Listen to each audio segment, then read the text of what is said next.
Question है विद्युत वाहक बल किसे कहते हैं? इसी को हम लोग इलेक्ट्रोमोटिव फोर्स भी कहते हैं। क्या कहते हैं? Electromotive force. इसी को हम लोग ईएमएफ भी कहते हैं। EMF, electromotive force. अब होता क्या है, तो यहाँ पे दिया हुआ है एकांक आवेश को पूरे विद्युत परिपथ में प्रवाहित करने पर सेल की जितनी ऊर्जा व्यय होती है उसे ही सेल का विद्युत वाहक बल कहते हैं। मतलब कोई ये क्या है, विद्युत परिपथ है, यहाँ पे क्या लगा हुआ है, ये बैटरी लगा हुआ है, यही तो इस एकांक आवेश को, इस यूनिट आवेश को इस परिपथ में, ठीक है, एकांक आवेश को इस परिपथ में प्रवाहित करने पर सेल की जितनी ऊर्जा जितनी एनर्जी व्यय होती है उसी को हम लोग क्या बोलते हैं, विद्युत वाहक बल कहते हैं। मतलब इसमें किसी आवेश को भेजने पर जितनी ऊर्जा को हम व्यय कर देते हैं, ठीक है। तो यहाँ पे कितना लगा, ऊर्जा W लगा, ठीक है। कार्य करने की क्षमता को ही तो ऊर्जा कहते हैं। तो यहाँ पे तो फॉर्मूला क्या हो जाएगा, विद्युत वाहक बल E बराबर W अपॉन में Q। E क्या है, E आपका विद्युत वाहक बल है, W क्या है देख लीजिए, जहां E क्या है, विद्युत वाहक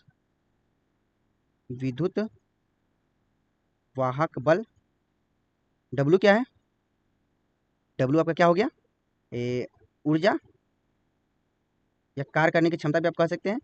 Q क्या हुआ, Q आवेश, जितनी ऊर्जा लगेगी यहाँ पे W की जगह पे हम लोग लिख देंगे।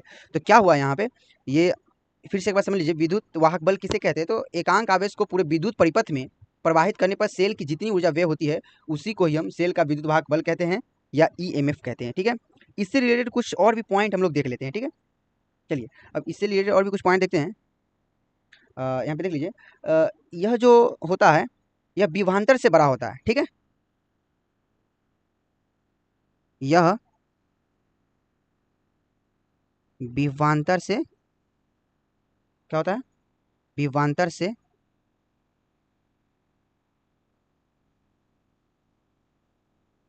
बड़ा होता है, ठीक है। यह विभवांतर से क्या होता है, बड़ा होता है। दूसरा पॉइंट इसी से हम देख लेते हैं, यह किसी प्रतिरोध पर निर्भर नहीं करता, यह किसी प्रतिरोध पर निर्भर नहीं करता, ठीक है। इससे रिलेटेड तीसरा पॉइंट हम लोग देख सकते हैं। क्या है तीसरा पॉइंट हम लोग, कि इसके कारण किसी विद्युत परिपथ में धारा प्रवाहित ही होती है। मतलब इसी के कारण ही किसी विद्युत परिपथ में धारा प्रवाहित होती है। तो लिख सकते क्या, इसके कारण किसी